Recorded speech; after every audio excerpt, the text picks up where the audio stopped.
You hear those cicadas in the background? Well, that's what this little mommy likes to kill. So she can drag that cicada in this little hole all the way down to her den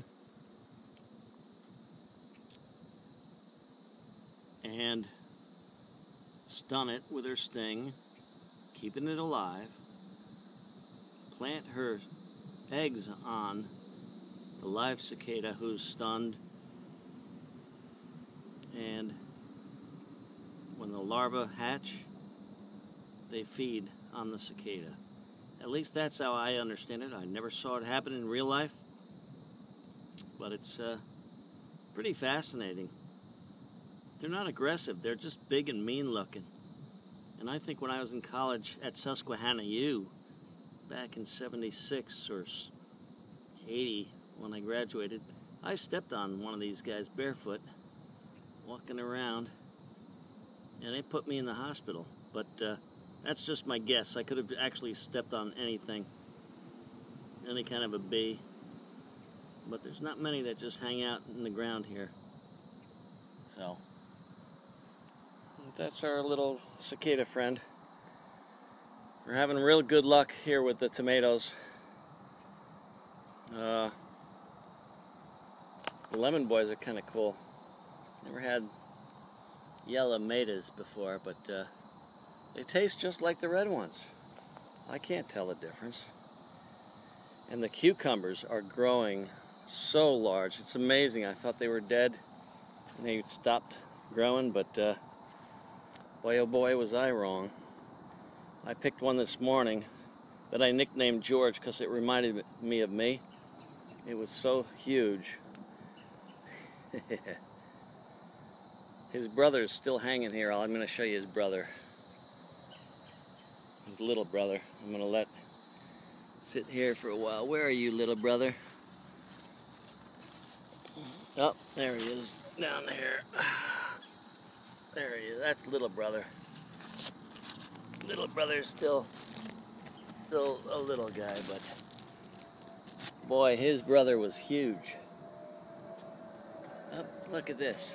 Here's another guy. He's grown up like that, a little odd shape, but here's a big beef. Look at that son of a gun. That's a beefsteak tomato. So, we've been lucky we didn't get the blight. Been so lucky, thank God for that. Thank you, Lord. My little butterflies are still hanging on. They're just resting. They're alive. They just rest. Let's see what's over here. Oh, you know what? I bet there's some other cucumbers hanging around. I'm using my iPhone to show you this, which is usually a little different. I usually use my Kodak camera, but oh, there's one guy there. He's not so huge. He might be good to take home tonight. And his brother over here. Oh, and his cousin hanging right there. My Roma tomatoes have completely, well, I've got a few bamboo sticks still straight up, stakes that is. The other guys just, these bamboo stakes are not what you want to stake your tomatoes. I thought the Romas would be smaller and it might be a little easier just to use the thin ones without any other. But next year we're going to get some better staking things going here. We've got some nice tomatoes. I mean,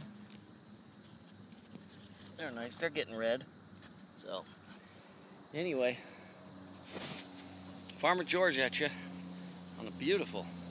Look at this sunset orange sun over here. Can you see that? Isn't that great? I mean, God bless America. This is where we live. Beautiful downtown Rye, New York. It's Cousin George with you, saying goodnight. But before we say goodnight, do we have any goldfish in here? Oh gosh, I forget the food. There's about 15 goldfish in here. And I have not fed them. They get all excited when I come near. They're expecting me to feed them. Yeah, you might see a few of them. All right, guys, I'll be right back. Okay, Farmer George, we got to get some food for these fish.